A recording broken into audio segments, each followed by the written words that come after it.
नमस्कार दोस्तों, हमारे अमृत विचारधारा चैनल में आपका स्वागत है। हमारे इस चैनल पर ज्ञानवर्धक, सकारात्मक और प्रेरणादायक बातें सुनने को मिलती हैं।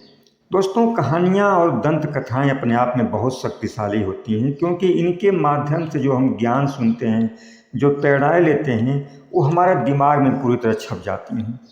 एक दिन सम्राट अशोक गंगा के किनारे खड़े होकर गंगा के रौद्र रूप को देख रहे थे। उनके मन में ख्याल आया और उन्होंने अपने मंत्री से पूछा कि क्या कोई ऐसा उपाय हो सकता है कि गंगा की धारा को रोककर उल्टी दिशा में बहाया जा सके। मंत्री ने कहा, महाराज, ऐसा होना तो असंभव है। जहाँ सम्राट अशोक खड़े होकर अपने मंत्री से बात कर रहे थे, वहीं थोड़ी दूर एक वेश्या नदी में स्नान करने आई थी। उस वेश्या ने राजा की बातें सुन ली। वो राजा के करीब आकर बोली, हजूर, अगर आप कहें तो मैं नदी की इस धारा को उल्टा बहा सकती हूँ। राजा ने कहा, तेरे पास ऐसी कौन सी कला है, कौन सी शक्ति है जिस आधार पर तुम ऐसा करने का दावा कर रही है।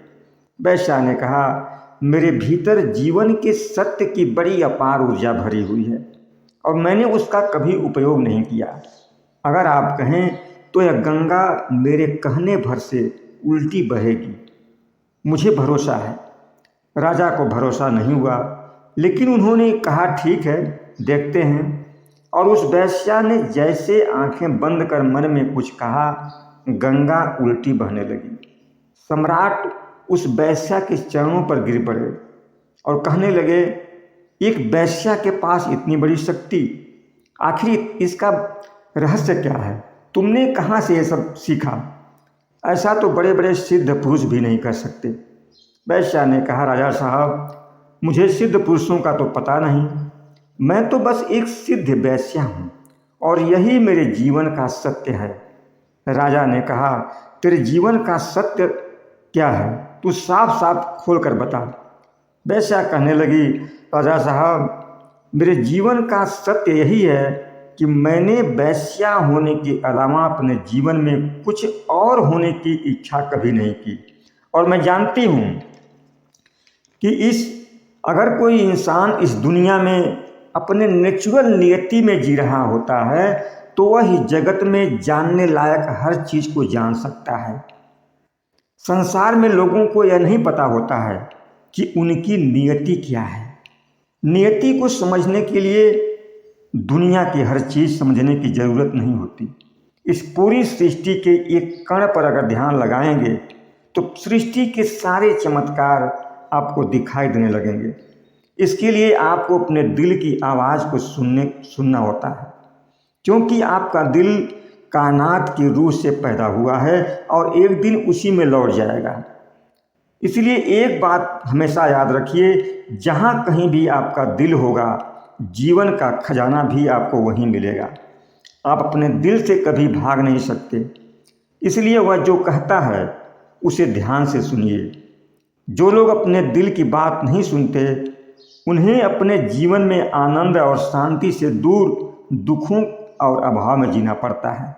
सृष्टि का एक नियम है जिसके तहत सृष्टि की सारी चीज़ें नियंत्रित होती हैं। यानी जब आप अपने दिल से कोई चीज़ चाहते हैं, तब आप कायनात की रूह के सबसे ज़्यादा करीब होते हैं।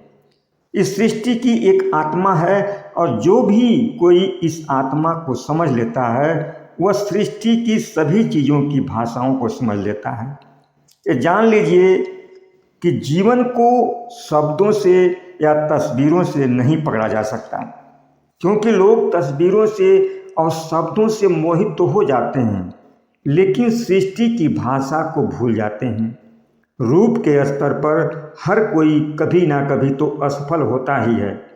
यानी जीवन के सभी रूप अस्थायी हैं, लेकिन जब आपको एहसास होता है कि विचारों और रूपों के परे प्रज्ञा का एक विशाल लोक है, तब आपको बोध होता है कि इस जगत की सभी चीज़ों का कोई मूल्य नहीं है।